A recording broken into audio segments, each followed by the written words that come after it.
Xitoy Sharqi Turkistonlik farzandlarimizga Xitoycha kiyim kiygizib faoliyat qildirmoqda. 13 dekabr Dovi xabarida ma'lum bo'lishicha, Xitoy yaqinda Sharqi Turkistonning Kucha nahiyasi 7-boshlang'ich maktabida Xitoy madaniyatini joriy qildirish temasini asos qilgan diplomatiya va madaniyat faoliyati tashkillab, Uyg'ur va boshqa oz-sonliq turkiy millat farzandlariga Xitoycha kiyim kiydirib, Xitoyning an'anaviy usul, naqsha va qo'shoqlarini o'rinlatqizgan.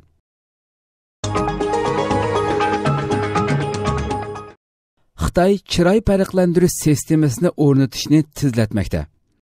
Xitoy navbatda 170 million kuzatish kamerasi o'rnatib bo'lgan bo'lib, kelgusi 3 yil ichida 400 million kuzatish kamerasi o'rnatishni plan qilayotganligini bildirmoqda. Nurg'un kuzatish kamerasiga chiroy farqlantirish sistemasi o'rnatilgan bo'lib, BBC'ning Beijingda turishliq muxbiri John Sudworth Xitoy o'rnatgan chiroy farqlantirish sistemasini sinab beqish uchun o'zining suratini uchur ombiriga kirgizib, sirtqi chiqib 7 minutdan keyin Xitoy soqchilari uning atrofini qurshab bo'lgan.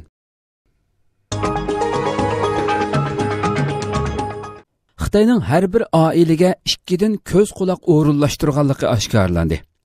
Bugun 13 dekabr o'zini oshkorlashni xohlamaydigan bir guvohchimizning guvohlik berishicha, Xitoy doiralari 12-oyning 10-kundan boshlab Sharqi Turkistonning Jimsar, Guchung, Korli qatorliq rayonlaridagi har bir Uyg'ur oilasiga bir Xitoy va bir Uyg'ur bo'lib 2 dan ko'z quloq o'rinlashtirgan.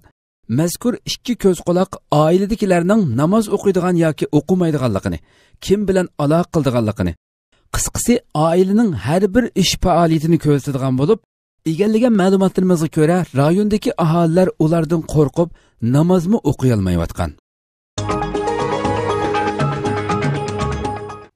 Vapa kechasi faoliyatiga taklif.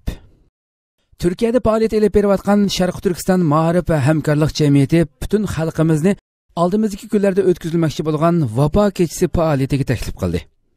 O'tgan yili mushu kunlarda aramizdan ayrilgan katta olim ustozimiz marhum Abdulhakim Maqsumajim uchun maxsus o'rinlashtirilgan Vapa kechasi faoliyati o'tkazilmoqchi.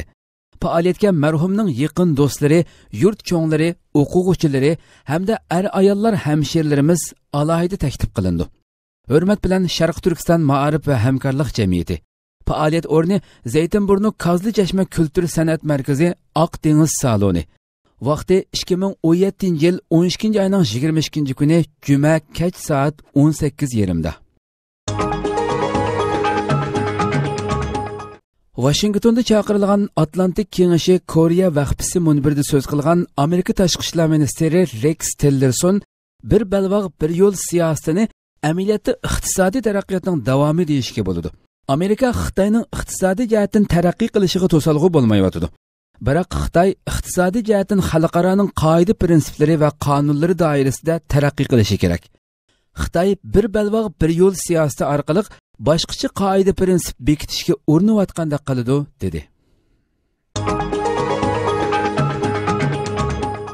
Isroiliya askarlari 45 falastinlikni yordar qilgan. Amerikaning Quddusni Isroiliyaning poytaxti deb e'tirof qilish qaroriga qarshi namoyishlar boshlanib 5-kuniga qadam qo'yganda, Isroiliya askarlari g'arbiy qirg'oq Quddus va G'azadagi namoyishlarga qattiq zo'rlik ishlatib, 45 falastinlikni yordar qilgan. Erdo'g'an musulmon davlatlarini Quddus uchun harakatga o'tishga chaqirdi. Bugun 13 dekabr Istanbulda ochilgan Islom hamkorlik tashkiloti yig'inida tashkilotning navbatchi raisi bo'lib sufti bilan so'z qilgan Turkiya Cumhur raisi Rajab Tayyip Erdo'g'an, bugun biz Istanbulga islomning tunji qiblasi bo'lgan va Al-Aqsa makonlashgan Quddusning tarixiy salohiyatining dafsanda qilinish masalasi ustida muzokara elib berish uchun yig'ildik. Shu munosabat bilan barliq musulmon davlatlarini Quddus uchun harakatga o'tishga chaqiraman, dedi. Bugün burada İslam'ın ilk kıblesi ve 3 mukaddes mescidinden biri olan El-Aksa'nın şehri Kudüs'ümüzün tarihi ve hukuki statüsüne yapılan tecavüzü ele almak üzere bir araya gelmiş bulunuyoruz. Filistin'le ilgili barış girişimine öncülük etmesini beklediğimiz Amerika Birleşik Devletleri'nin başkanı 6 Aralık'ta uluslararası hukuku hiçe sayan bir tutumla Kudüs'ü İsrail'in başkenti olarak tanıdığını açıklamıştır.